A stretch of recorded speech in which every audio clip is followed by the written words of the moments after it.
मराठवाड्यातील एका गावात दीपक नावाचा एक मुलगा राहत होता. दीपकचं कुटुंब खूपच गरीब होतं. त्याचे आई वडील मजुरीचं काम करत होते आणि मोठ्या मुश्किलीने घर खर्च चालवू शकत होते. दिवाळीचा सण जवळ आला होता, पण दीपकच्या आई वडिलांना कुठेही काम भेटत नव्हतं. एक दिवस दीपक आपल्या आईला म्हणाला, आई, दिवाळी जवळ आलीये. माझे सर्व मित्र फटाके आणि नवीन कपडे खरेदी करतायत. आपण यावर्षी फटाके आणि नवीन कपडे खरेदी करूयात का? दीपकची आई हे ऐकून खूप दुखी झाली आणि म्हणाली, बाळा, तुला तर माहीतच आहे ना की तुझे वडील आणि मी मोठ्या मुश्किलीने मजुरी करून घर खर्च चालवतो आणि काही दिवसांपासून आम्हाला कामही मिळालेलं नाही. आपलं नशीब इतर लोकांसारखं नाहीये रे बाळा. दीपक आपल्या आईचं बोलणं ऐकून खूप नाराज होतो आणि तो घराच्या बाहेर जाऊन बसतो. दीपूला उदास पाहून त्याच्या आईच्या डोळ्यांमध्ये अश्रू येतात आणि ती आपलं घरकाम करू लागते. दिवाळीचा सण यायला काही दिवसच बाकी होते आणि दीपू उदास होऊन बागेत बसलेला होता आणि बागेत खेळत असलेल्या मुलांना पाहत होता. तेवढ्यात एक मुलगा, ज्याचं नाव रवी होतं, तो दीपक जवळ आला. तू इथे एकटा का बसलायस? तुला जर आवडत असेल तर तू आमच्यासोबत खेळू शकतोस. मी तुमच्यासोबत खेळू शकत नाही, कारण मी एका गरीब कुटुंबातला आहे आणि तू एक श्रीमंत घरातला आहेस. मग काय झालं? तू जर गरीब कुटुंबातला असशील, जर माणसाने ठरवलं तर मेहनत करून तो श्रीमंत होऊ शकतो. रवीचं बोलणं ऐकून दीपक रवीसोबत मैत्री करतो आणि रवी दीपकला दिवाळी सणानिमित्त आपल्या घरी येण्याचं निमंत्रण देतो. दीपक हे ऐकून खूप आनंदी होतो आणि घरी परतल्यानंतर आपल्या आईला रवीविषयी सगळं सांगतो. दिवाळी सणाला दीपक आपल्या घरून तयार होऊन रवीच्या घरी गेला. रवीला दीपकला पाहिल्यानंतर खूप आनंद झाला, पण रवीच्या आई वडिलांना दीपकला पाहून आनंद नाही झाला. दीपक गरीब घरातला दिसत होता आणि रवीच्या आई वडिलांना असं बिलकुलही वाटलं नव्हतं की रवीने गरीब लोकांशी मैत्री करावी किंवा त्यांच्यासोबत खेळावं. रवीच्या वडिलांनी रवीला बाजूच्या खोलीत बोलावलं आणि म्हणाले, रवी, तू या गरीब लोकांना ओळखत नाहीस. हे अगोदर श्रीमंत लोक पाहून मैत्री करतात आणि नंतर त्यांच्या घरी जाऊन चोरी देखील करतात. दीपक बाहेर थांबून चुपचाप हे सगळं ऐकत होता. तो उदास झाला आणि निराश होऊन रवीच्या घराबाहेर पडला. रवी सुद्धा वडिलांसमोर गप्पच राहिला आणि बाहेर येऊन फटाके फोडू लागला. दीपक थोड्या अंतरावर थांबून रवीला फटाके फोडत असताना पाहत होता आणि अचानक दीपकची नजर जळत असलेल्या फटाक्यांवर पडली. तो फटाका रवीच्या पाठीमागे पडला होता.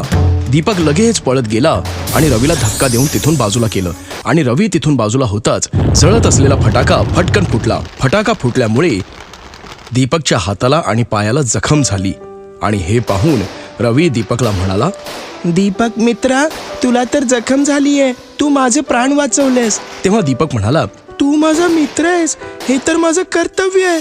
रवी आपल्या आई वडिलांना झालेली घटना सांगतो, तर त्याच्या आई आणि वडिलांना आपला गैरसमज आणि झालेल्या चुकीबद्दल पश्चाताप होतो की त्यांनी दीपकला ओळखण्यात खूप मोठी चूक केली. रवीच्या वडिलांनी दीपकची माफी मागितली आणि त्यांना खूप आनंद झाल्यामुळे दीपकला भरपूर मिठाई दिली आणि चांगले कपडे घरी घेऊन जाण्यास सांगितले. दीपकला आनंद झाला आणि तो आपल्या घरी येऊन पाहतो तर काय, त्याची आई घरात उदास बसली होती. दीपक आपल्या आईला म्हणतो, आई, हे बघ, मी तुला आणि बाबांना दिवाळीच्या भेटवस्तू आणल्यात. आईला मिठाई आणि नवीन कपडे पाहून खूप आनंद होतो, पण दीपकच्या पायाची जखम पाहून ती काळजीने विचार करू लागते आणि विचारते, अरे, हे सगळं कसं झालं? दीपक आपल्या आईला सांगतो की माझ्या मित्राचे प्राण वाचवताना मला ही जखम झाली. तेव्हा रवी आपल्या आई वडिलांना घेऊन दीपकच्या घरी येतो. हे पाहून दीपकची आई म्हणाली, मालक, मालकीण, तुम्ही आमच्या घरी? तर रवीचे वडील म्हणाले, हो, तुमचा मुलगा खूपच शूरवीर आणि इमानदार आहे. त्याने माझ्या मुलाचे प्राण वाचवले. आज तुम्ही आमच्यासोबत दिवाळी सण साजरा करा. आणि दीपकची आई आनंदाने रडत रडत दीपकला मिठी मारते. ही पहिली दिवाळी होती जी दीपक आणि त्यांच्या कुटुंबाने नवीन कपडे घातले होते आणि मिठाई सुद्धा आणली होती. तसेच सगळ्यांनी दिवाळी सण मोठ्या आनंदात साजरा केला. ही गोष्ट याच काळातली आहे. एका घनदाट जंगलात एक आंब्याचं झाड होतं. त्या जंगलाजवळच एक छोटंसं गाव होतं. त्याच गावातला एक मुलगा रामू जंगलात जाऊन आंब्याच्या झाडाखाली रोज खेळत असे.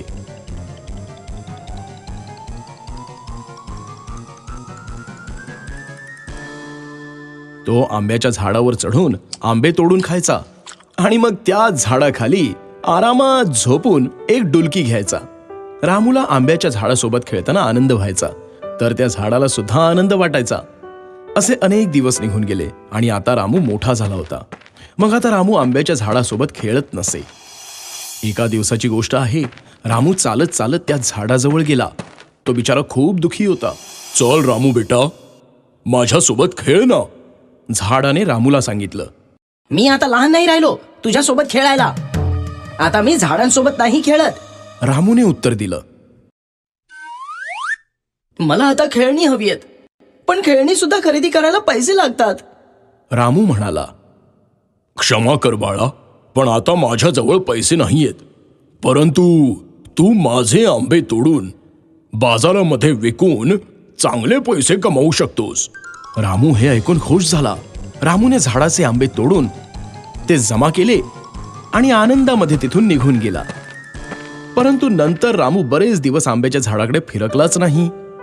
बिचारा आंब्याचं झाड पुन्हा निराश झालं. खूप वर्षांनंतर रामू आता एक मोठा मनुष्य झाला होता. पुन्हा तो त्या आंब्याच्या झाडाजवळ आला. आंब्याचं झाड आनंदी झालं आणि रामूला बोललं, रामू बाळा, ये ना, माझ्यासोबत खेळ ना. मला आता तुझ्यासोबत खेळायचा वेळ नाहीये आणि तसंही मी आता तरुण झालो आहे. मला माझ्या परिवाराकरिता काम करावं लागतं.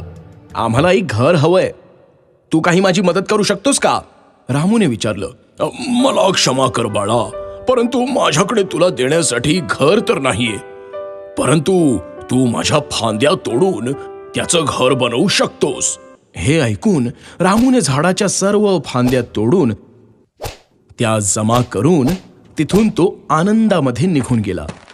झाडाच्या फांद्या तोडल्यानंतरही झाड बिचारं आनंदी होतं. परंतु रामू पुन्हा त्या आंब्याच्या झाडाकडे फिरकलाच नाही आणि म्हणून आंब्याचं झाड निराश झालं. काही वर्षांनंतर उन्हाळ्याच्या दिवसामध्ये रामू पुन्हा त्या झाडाकडे परत आला. झाड खूप आनंदी झालं. ये रामू बाळा, ये ना, माझ्यासोबत खेळ. नाही, आता मी म्हातारा झालो आहे. आता मला जीवन आरामात जगण्यासाठी नौकायन करायचंय. तू मला बोट बनवून देऊ शकतोस का? रामूने विचारलं. यावर झाडाने उत्तर दिलं, माझ्या खोडाचा उपयोग करून तू बोट बनवू शकतोस. मग तू नौकायनाला जाऊन आनंदी राहू शकतोस. मग काय होतं, रामूने त्या झाडाचं खोड सुद्धा तोडून टाकलं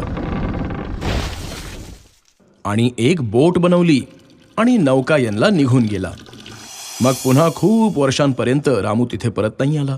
अशी बरीच वर्ष निघून गेली. शेवटी एक दिवस रामू तिथे परत आला. रामूला बघून झाड म्हणालं, मला क्षमा कर बाळा, तुला देण्यासाठी आता माझ्याजवळ काहीच उरलेलं नाही. आंबे तर केव्हा संपले. रामू म्हणाला, काही हरकत नाही. आता तर माझे दातही नाही राहिले तुझे आंबे खाण्यासाठी. झाड म्हणालं, तुला खेळण्यासाठी आता फांद्या सुद्धा राहिल्या नाहीत. पण मी सुद्धा आता खूप म्हातारा झालोय. मला झाडावर चढता येणार नाही. रामूने सांगितलं. झाड यावर म्हणालं, माझ्याजवळ खरंच तुला देण्यासाठी काहीच उरलं नाहीये बाळा. फक्त ह्या वाळलेल्या मुळ्या आहेत माझ्याकडे. आणि आंब्याचं झाड रडू लागलं. आता मला कशाचीही गरज नाहीये. मी खूप थकलोय. मला फक्त आराम हवा आहे. रामू म्हणाला. झाड म्हणालं, मग ठीक आहे बाळा, माझी ही मुळं आराम करण्यासाठी सर्वात चांगली जागा आहे. ये बाळा, माझ्या जवळ ये आणि आराम कर. रामू खाली बसला. झाड आनंदी झालं आणि रडू लागलं. मित्रांनो, ही गोष्ट ऐकून आपलं हृदय भरून येईल की कशा प्रकारे एक झाड आपल्याला आयुष्यभर साथ देत राहतं आणि माणूस त्याची कदरच करत नाही.